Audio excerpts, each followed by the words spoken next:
ఈయన ఎన్ని ముఖాలు ఉన్నాయి? ఏకముఖుడే కొందరికి, 3 ముఖములు చాలా మందికి, 5 ముఖాలు ఉన్నాయి ఆయనకి. మన హరిప్రాల విశ్వం గారు ఆయన స్వయంగా దత్తస్వ భౌతిక దర్శించిన మహానుభావుడు. ఆయన బాబాజీ వారి శిష్యుడే.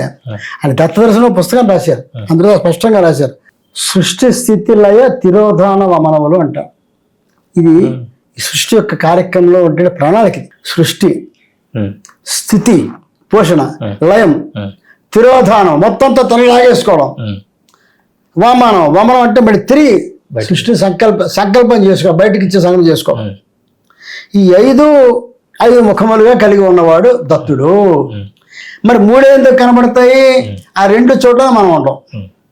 తిరోధానం ఏ జీవి ఉండదు. అందువల్ల ఆయన ఏం చెప్పారంటే ఆ మన పుస్తకంలో, ఇటువంటి 5 ముఖములు ఉన్నవి పరతత్వములే.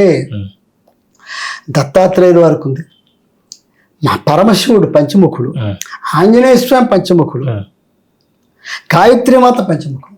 ఈ 5 ముఖములు అందరూ కూడా ఈ సృష్టి స్థితి తిరోధాన వమనములు నిర్వర్తించేటువంటి పరతత్వమే. అందరూ ఒకటే, మళ్ళీ ఏకమేవ అద్వితీయ ఒకటే, అన్ని కలిపి ఒకటే రూపం. స్త్రీతత్వమా పురుషతత్వం పక్కన పెడితే ఇవన్నీ ఒక రూపం.